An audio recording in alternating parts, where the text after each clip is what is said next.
I always feel from the beginning that I was different than the other ones. I was more special. I was a special kid.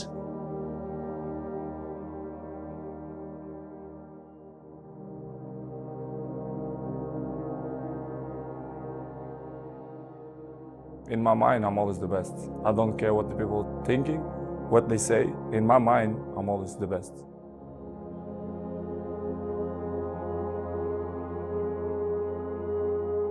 A guy asked me the question, who would you bring off the bench? He first asked me out of any player in history. If you were a manager, which I won't be, but if you were a manager and you had substitutes behind you and you could pick any player in history to come off the bench in their peak to win you a game with 10 minutes to go and you only had one substitution left, who would it be? And I thought, it would be Cristiano Ronaldo.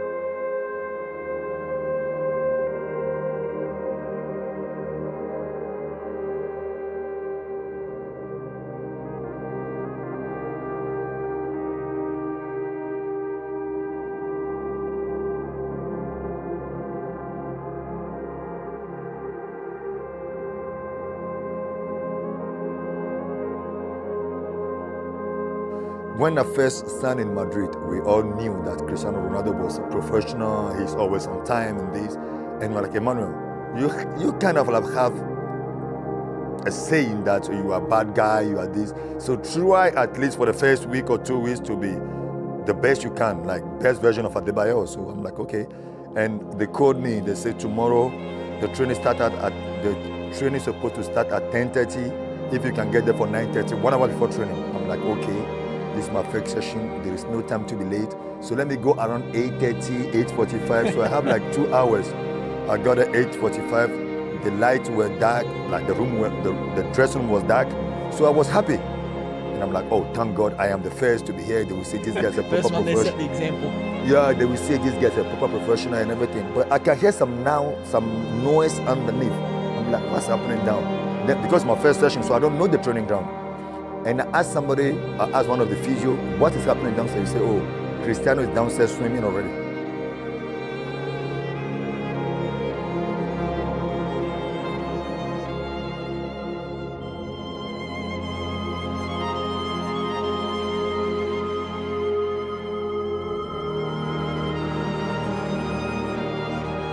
Cristiano Ronaldo is the most professional player I ever played with. He was the one, if we are training at 10, he will be here at 8. He was the last to leave the training ground. He's a machine. He doesn't want to lose anything. I tell the story about the tennis table and Rio Ferdinand, you know. They play like a tennis table and Rio Ferdinand beat Cristiano. Everyone was laughing. So 2 weeks later, Cristiano bought a tennis table. He practiced and he said, I will do my revenge. And we said, like, come on, Cristiano, don't embarrass yourself. You lost last time. And he played and he beat Rio.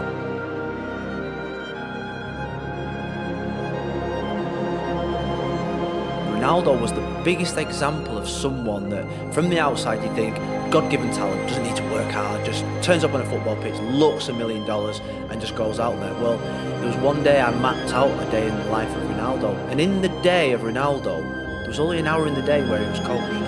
The rest of it was him self-driven, getting to training early, doing his weights, doing his abdominals, doing his massage, going home, employing a chef to look after his nutrition, going to bed for 3 hours in an afternoon. When you see him doing the step overs, after every training session finished, extra training, then he would take a ball around the whole circumference of the Carrington training ground, doing his step overs, jogging pace, walking pace, drag backs, step backs, Cruyffs, and that was like 3K round the training ground. The day before the game he would do it, and people say, oh, God-given talent, no, the most mentally tough player I've ever played. He can score with his left foot, his wrong foot. He can score with his right foot. He can score from distance. He's probably the best poacher now in world football. He can score with penalties. And if you stick it in the box and hang it up there, he'll go and score with a header. And he might even score with a free kick. So if you think about impact of a player and you think about what is the greatest player of all time, and I've never really answered this question with great things, but you just look at these stats here. You know, his right foot, so let's use this one. His right foot is obviously the majority of his goals, but that is a phenomenal amount of goals with his wrong foot. It's an outrageous amount of headers, absolutely outrageous. So many goals inside the box, but a lot outside the box. Penalties, again, a massive amount of penalties, 125. Hat-tricks, free kicks.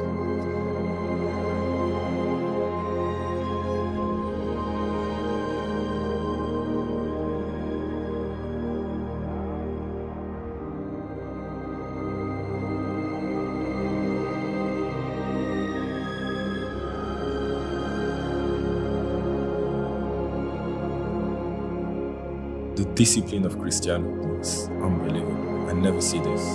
Every day. You know, some days you can like, oh, I'm okay, yeah. He doesn't miss one day. He's disciplined. No, it's like he's a professional. You're a professional. But the discipline to do it every single day, non-stop, this is something else. It's never satisfies him what he does. He's always want more because he always say, I can do more. I will do more. His motivation is crazy. It's like every day is a new record, is a new challenge for him every single day. I'm telling you, he's programmed. His sleep, the rest, the recovery, the pool, massage. Man, I never seen this. I remember when I came to the club, how he looked as a boy. He was skinny. He was someone who was always trying to do the skills and tricks, and how he developed over the years, how he trained, willing to sacrifice everything to achieve his dreams. I think that's example for the young generations. I think what you see Cristiano on Instagram, all flashy stuff, I think he earned it, he deserved it to have all those. But in his age, when he was 18, 19, 20, 21, to have that mentality, to work hard, to don't go out, to fight for your dream, and the way he did it, I think he deserved everything he got. I don't know a stronger, more determined, obsessed player that I'd share the changing room with, because he was just phenomenal. I was very fortunate to sit there and watch him go from a boy to a man, even from just training, affecting training sessions, like being the match winner in training, like absolutely obsessed with winning a game in training and being the one that scores the last goal. He came as a kid, left as the best player in the world. You've just got to take your hat off to him, because despite him being naturally, of course, he's brilliant, but he has managed to work his way through sheer guts, sheer drive, dedication. Still to this day, you know, gets him before everyone else, leaves after them, his diet, everything about him is professional. I remember going over to Madrid to present him with the Ballon d'Or on the pitch. I got given a tour of the new dress training ground, and it was about 7 o'clock at night. I was walking around. One person and one physio in the dressing room at the time as I was getting the tour round, and he was getting a massage and doing all the stretches and doing all his routine at about 7 o'clock at night. You once went for lunch with him at Manchester United. I think you were going to have a gentle lunch, and it turned out to be a very competitive afternoon. Oh, exactly. I think we should stay at the training ground. You know, he said, let's go and having a lunch after training. Go to his house, you know, it was few people on the table. I look at it, it was just some salad, plain white chicken, no juice, just water. So we have a food, quickly a lunch. And after that, he said, let's go in the garden and play two-touch. I said, Cristiano, we just finished. So we go playing two-touch. After that, let's go for a swim. After that, let's have a sauna, jacuzzi. I was like, Cristiano, why we didn't stay at the training ground? So that's why I said Cristiano deserves everything he got right now. I remember one of the conversation with him in the gym. Yeah, now I really want to become the best player in the world. So yeah, said Ronnie said, a lot of people say that. No, I really want it. That's like, okay, what are you gonna do about it? Yeah, everything.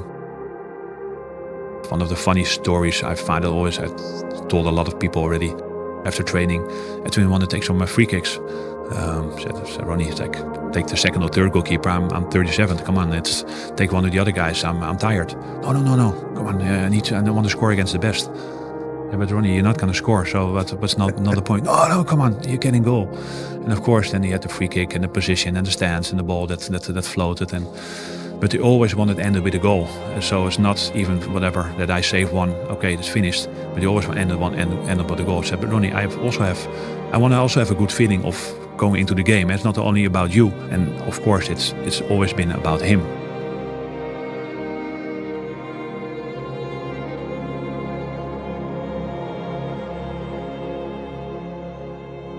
I think a lot of it is not natural ability for Ronaldo, as brilliant as he is. I think it's just sheer hard work, determination, desire, today for the goal, courage. He's got a lot of courage, wants to get in there, he's brave. I've said it before, the guy's a genius.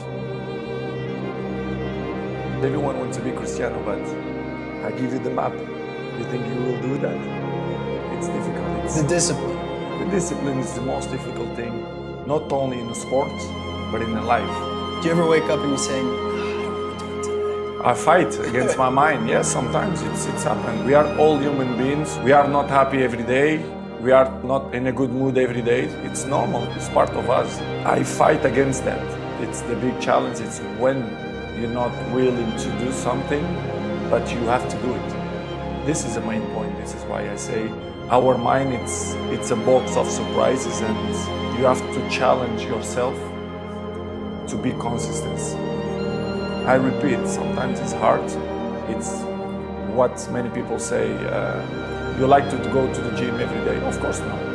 It's not true. Nobody likes to go to the gym every day. But you have to do it because your mental strength is coming from that moments, that in a hard moment, you know you should do it.